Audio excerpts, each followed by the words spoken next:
Dennis Wilburn Caldwell. I was born and raised in America. This is up Illinois. This is up there about 16 miles out from Mountain City.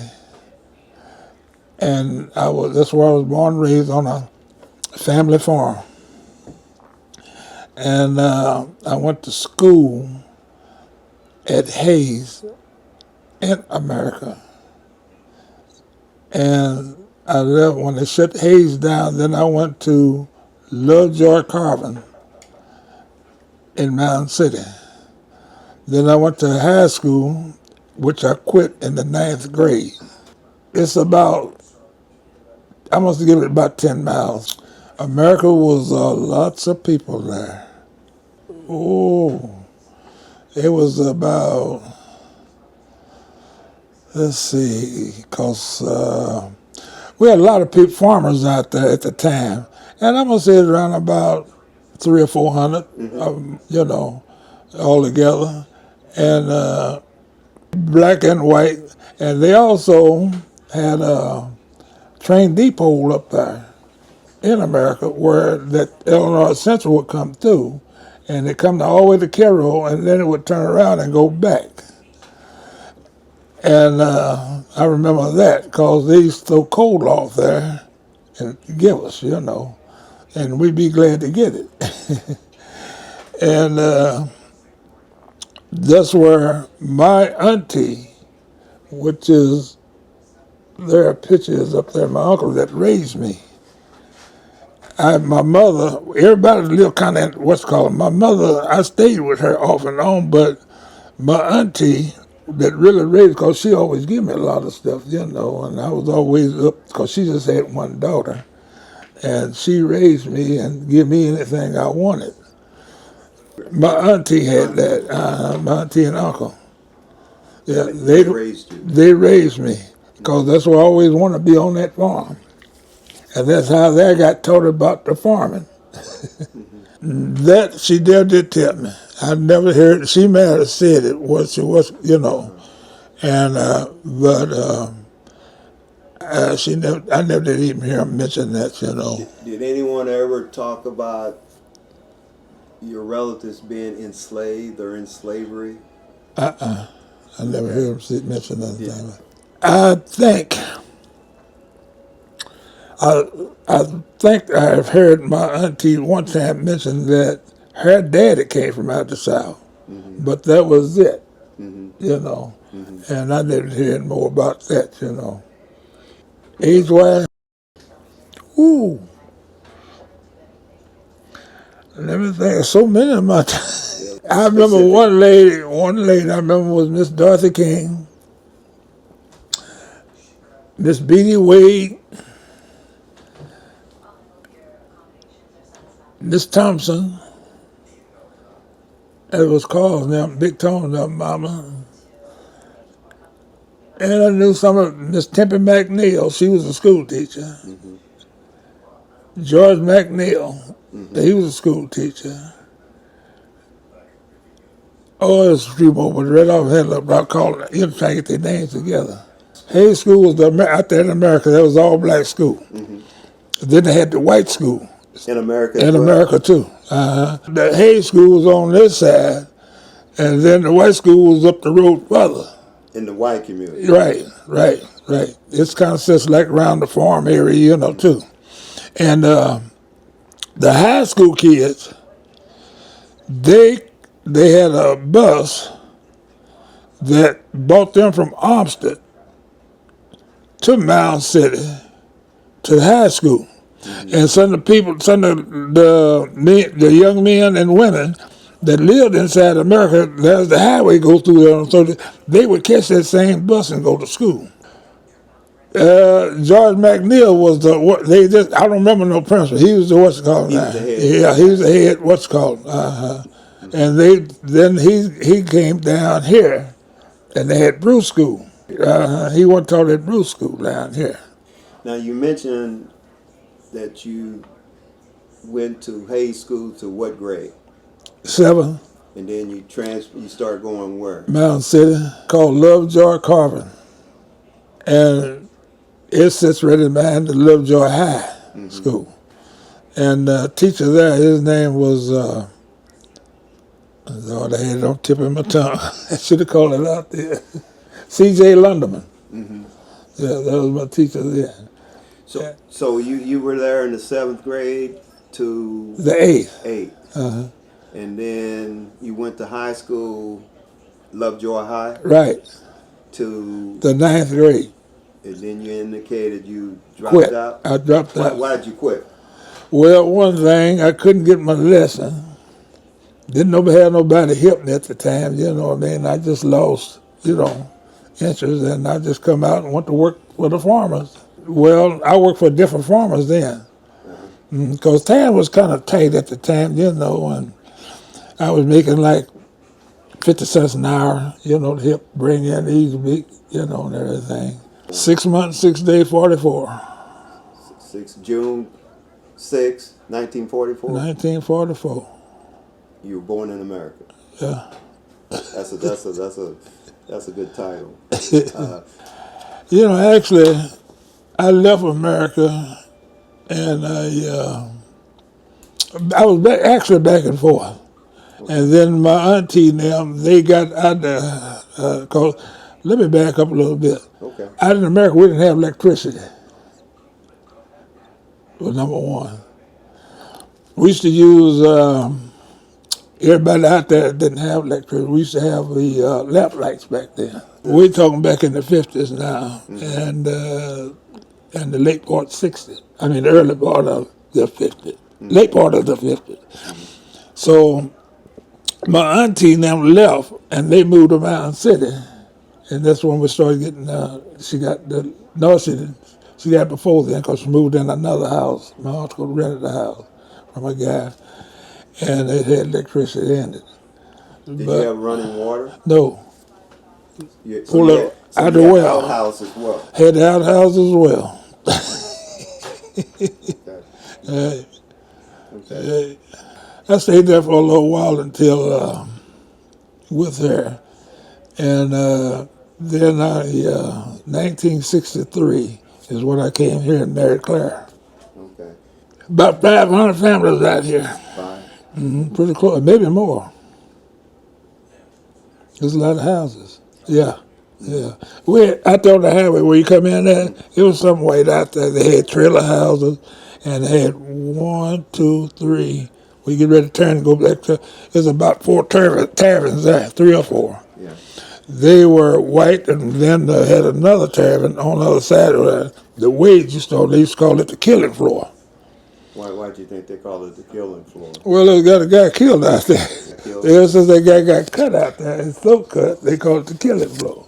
I said around between 500 and 600, because every street out here, it was houses. It's kind of close together, but the street all up through here, they had houses. 63. This is in 63. And what, did you have a mayor or a leader or somebody that kind of pulled everyone together? No, it was like that then. They had precinct commitments, something like that they needed. Alexander County. Well, they done cleaned all these old houses. Well, all these old houses, they cleaned them up. The county did. They come in and cleaned all those old houses up. Yeah, some of them was falling down. Because see, all the older people that used to own property out here, they dead and gone. Right. And they just, the old houses and things start caving in. They come out and clean it up, 4. Let's see. Shirley, Kent, me, Donna, and the Johnsons around there. Everybody died. Most of the people died out here. The older people. And the younger people, back in the day, they had to leave out of here. And they had to go to different places to get jobs and things. Because, see, at the time, after the civil rights thing went through, everybody left here and they went because there were no jobs here. Everybody caught that Illinois Central, went to Chicago, Indiana, and all those different places to get jobs. Jobs were open. We had 2 years in a row, right here on the front row. But where the greenhouse is a lot there. This is back here about about 8 years ago, I'd say. Ooh, there was a bunch of people then, come from out of the north, and they was saying, Shirley give you the information on all that, because she's the one that helped sponsor that. Yeah, we used to have a good time on that. It's been around about 8, maybe 10 years ago since I had one of them.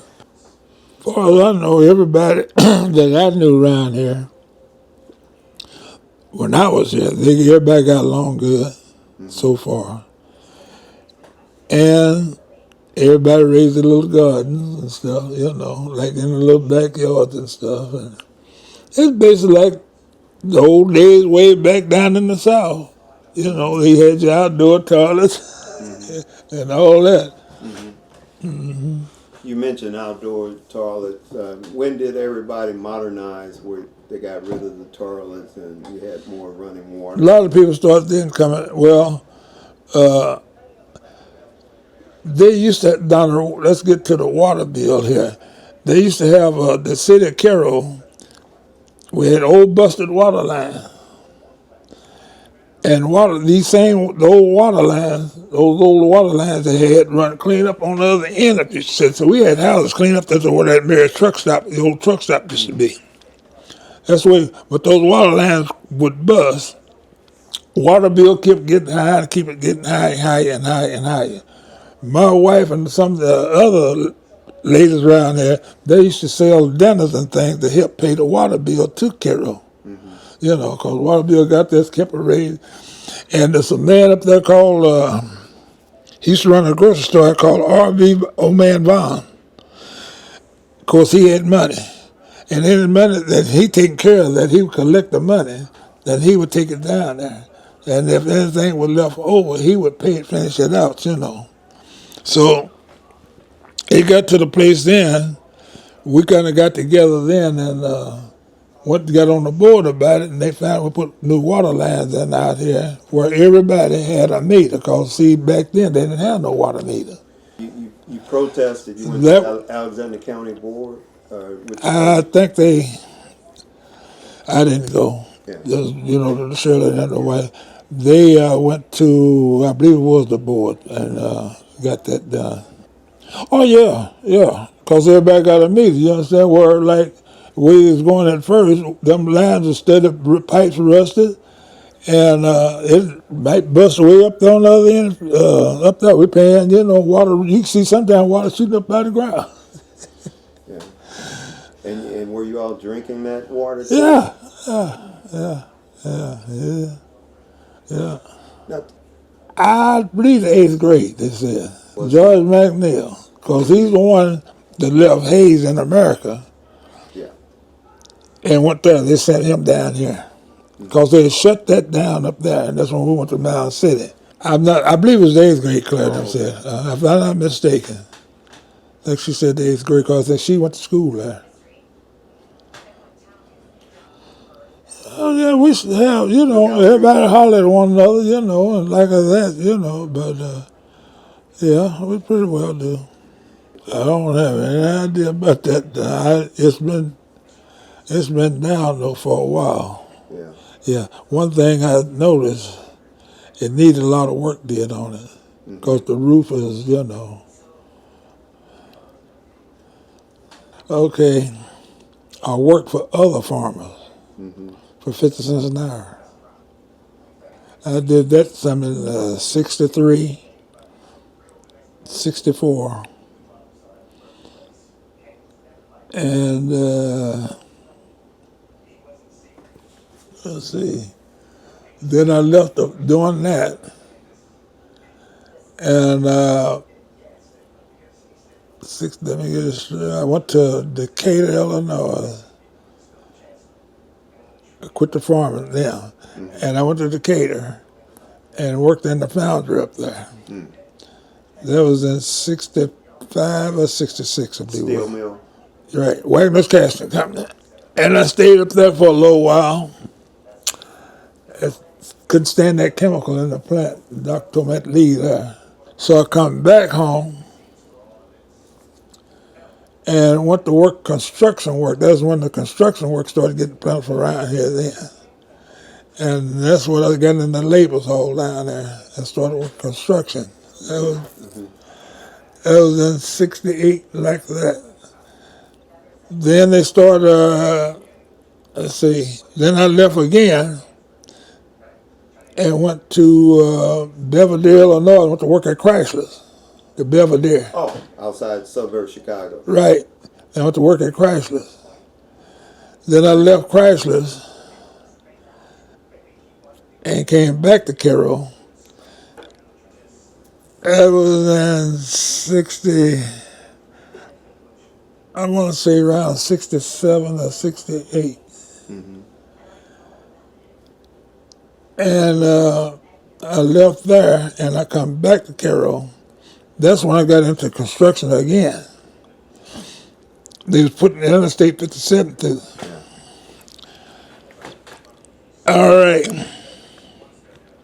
Then I went to work. I left, got out of construction because it came and rained one day. And I went down there and signed up for my employment. And that was in 69. That's when I went down to employment office. And they was hiring in from the state. And I went to the state August the 9th, 1969. Wow, you got a good memory. Can't tell you what happened yesterday now.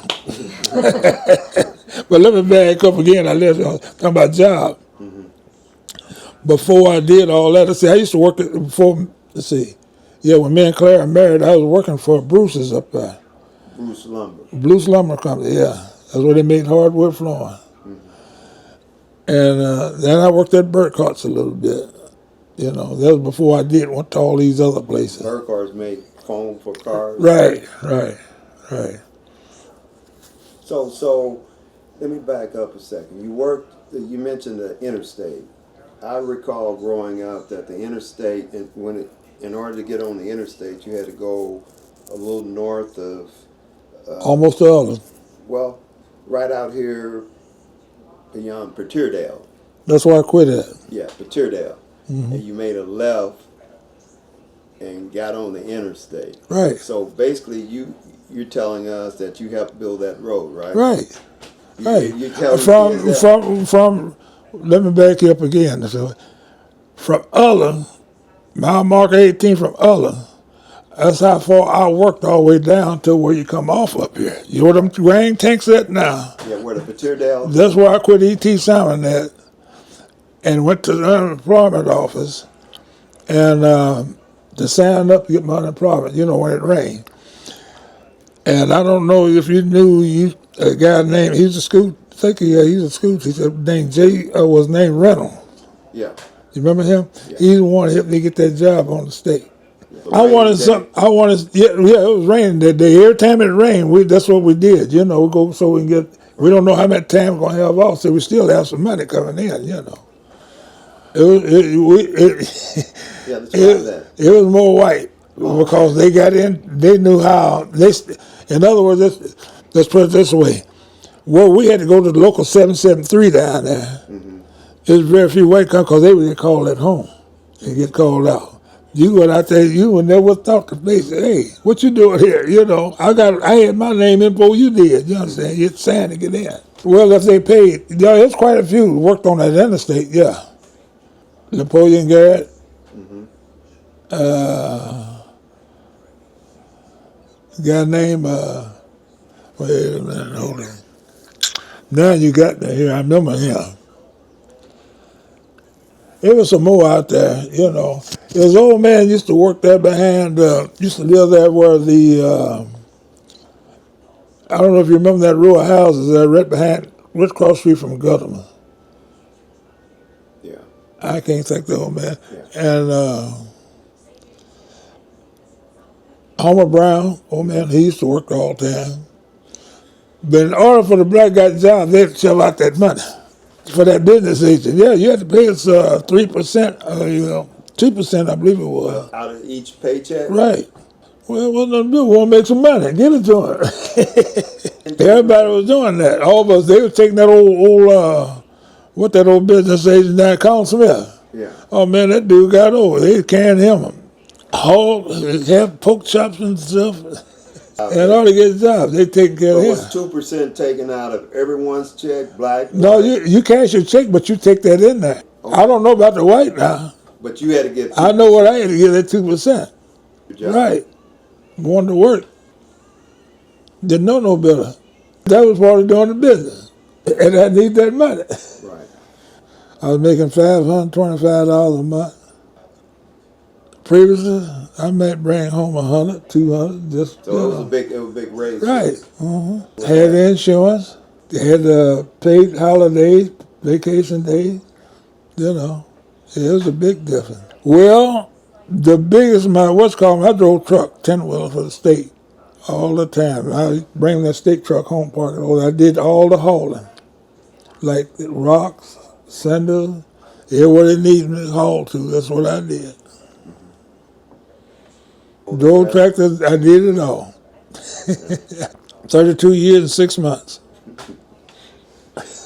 See my placard right there? Oh yeah, it was good. We had little ups and downs on things, you know. We had some bosses. They was kind of what's called them, but we got them straightened out because we went to Springfield on them, you know. They started out like taking the black on different jobs, but they let some of the white guys go with the other. See, we was in what they call a district travel crew. Okay, this is before I started driving trucks. Days that we couldn't work, we was down the ditch bank cutting trees. Cold weather. We had some white out there. They would take them and put them in the yard with the team section guys where it was good and warm at. So we called Springfield on about it. Yeah, but we had a little time with, doing that kind of stuff. We got that straightened out because, see, this is where you start using the head at. And I said, look here. Where they thought we was done, that said, go in there and get, because they had to have time cards. You fill out every month. Go get his time card and go get mine. You'll see what we did. Right. He's supposed to be out there down that ditch with us. Yeah. And it wasn't that way. It was me and, I don't know, it was some more guys out there. Yeah, Bobby was one of them. Bobby Whitaker. Yeah, he was one of them. And there's another guy we had. But you won your case. Oh yeah, because they found I was prejudiced. Yeah. They did you find. Get money or pay? No, we ain't getting but paid. But you did. Everybody had. We got everybody the same. All we want to be the same. Assignment. Right. As opposed to one group. If you gonna put he's with us. He got hired in with us. Right. You understand? Right. Where we go, you supposed to go. Right. So that was the problem now. But no, you're gonna take him and yeah, that's doing about the first start. It was in about 70. Let's see, because I didn't take over that truck until it was doing between 70, because at the early part of the 70s, I think it was, because that's when I taken that truck over. I was out of Dodge Gold at the time, but then as I got out of that crew and taking that big 10-wheel over, then I was by myself. I got my orders in from out of Carpendale. So you had special skills. I was free at last. You were able to kind of do what you needed to do. Right. They gave you judgment. You can make judgment on the Right.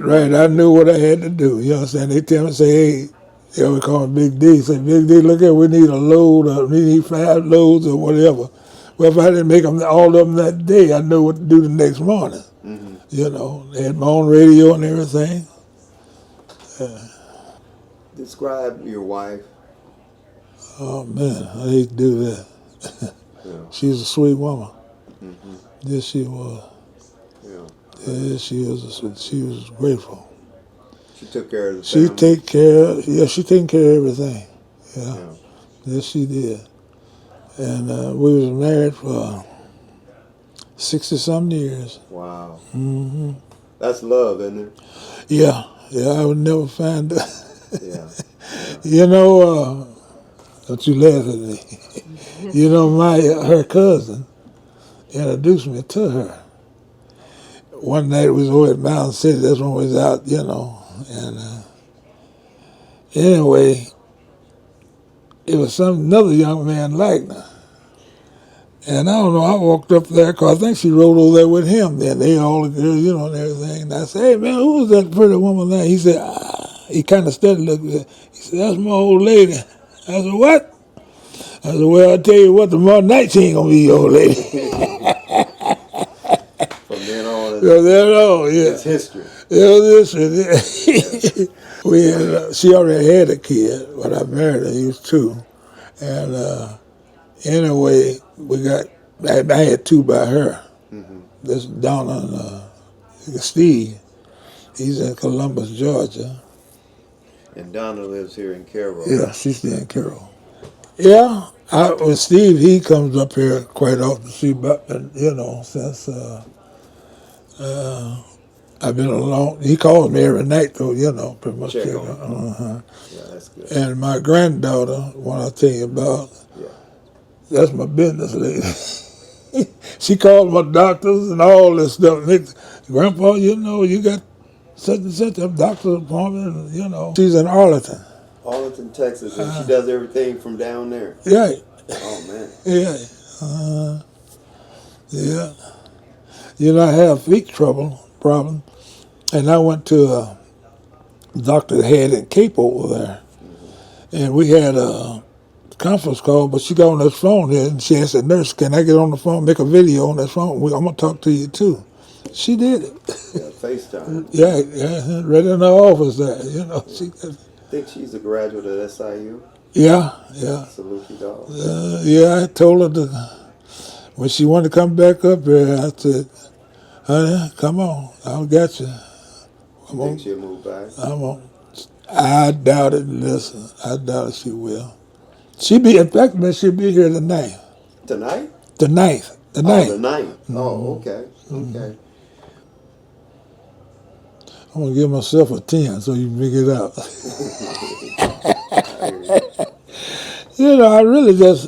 I'm happy.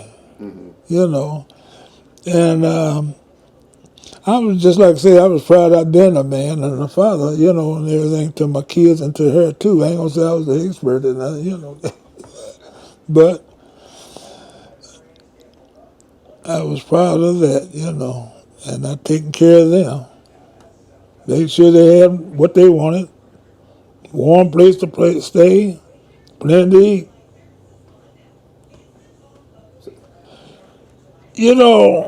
I'm gonna tell you something that used to bother me, and that was I was uneducated, but God gave me a whole lot of things to go on, and I quit doubting myself of what I could do and what I couldn't do.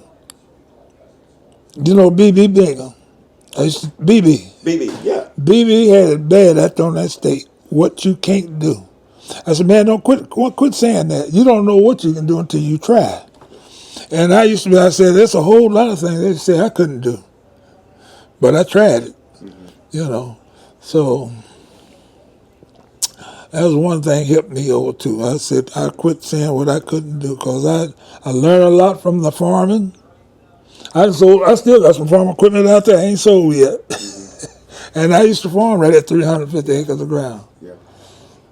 I learned quick. That's right. I ain't saying I know everything, but I watch things and sit down and try to figure out things, just like I tell people about. I've had these old tractors I bought, and just like a day it is, hot, break down in the field, I couldn't afford no mechanic. Fixed it myself. Troubleshooting. Yeah, something ain't right here. Well, I'm going to say in some ways it did, and in some ways it didn't. Okay. Because that's I got it without round cruising thing, and got by myself. I was okay. I had some good time. Because I do what I wanted to do and pretty much go where I wanted to go. And Oh, yeah. Yeah. Yes, it did. When I just like I said, when I come off quit working for other folks, like on work for those farmers for 50 cents an hour, and come out of them lumber yards. I worked those lumber yards for $1.25 hour. You know, yeah, I ain't asked a whole lot. I don't. I would like to know myself. Ronnie Ivory, Velma. I understand, and they have bought up all the lots out here. So I don't know. So between the two of them, The two of them, of course, they family, and you said Ronnie, Ronnie, Ivy, and Miss this Shirley. and Shirley Velma, yeah. And Pam Mallory. She bought her daddy's place back up there. They keep some mold and everything so far, and they had them cleaned up. But I have no idea. I don't know, man. I really don't. I don't know what will be here that long. Yeah. I really don't know. I hope to see it grow or whatever. I don't know if they're going to plan on putting some business in here or what. The people that bought the land. Right, right. I know I got too much out here. I wish. You got quite a bit as well. Oh man, I wish.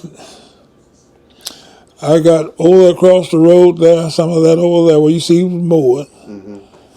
I got this right here to the road. To the road?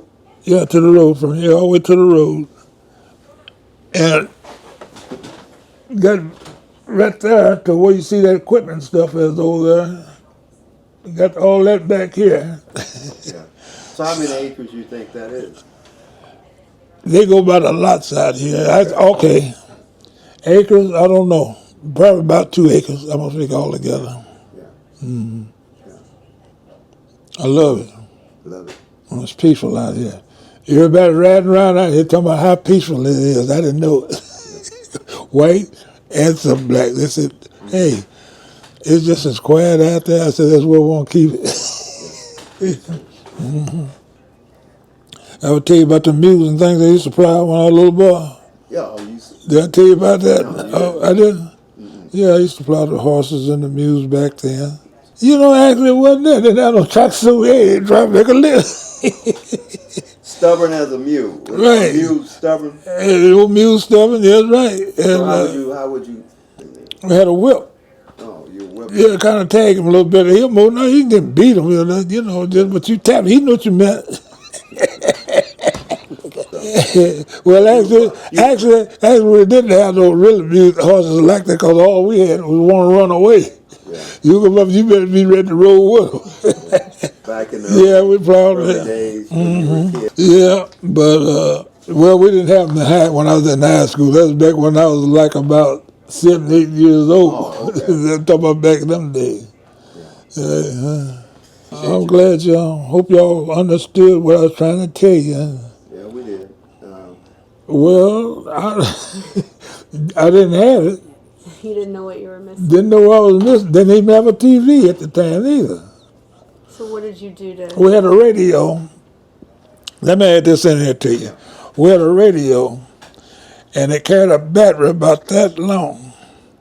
And it cost, that battery back then was $6. And all I did then was sitting down.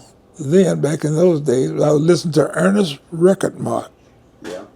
WLAC, I believe it was, Nashville, Tennessee. Yeah. And Randy. Randy's Record Mark. So that's what I mostly listened to and want to listen on Friday and Saturday nights. And I was that was it. And the lights used kerosene lamps. The chimneys was just as bright as these lights here. A lot of people, the white, they had same thing, And you look clean across the field, you can see that light. How many hours? All of those what's called my uncle. That's my uncle's picture right there, and my auntie that raised me. And that's my mother right there. In the middle? Right there in the middle, yeah. That's Claire's picture there. And that's Claire's mother on that side. Yeah. No, but it just was something coming, Yeah, it back was on the. then. I really don't, because I was glad to get, I guess, in a way, Okay. Okay. Yeah, I was glad to get it. But, because I used to love it that have a gun will travel and all Yeah. them Roy Rogers shows, Yeah. That was that was just like that getting a big birthday present. Sure.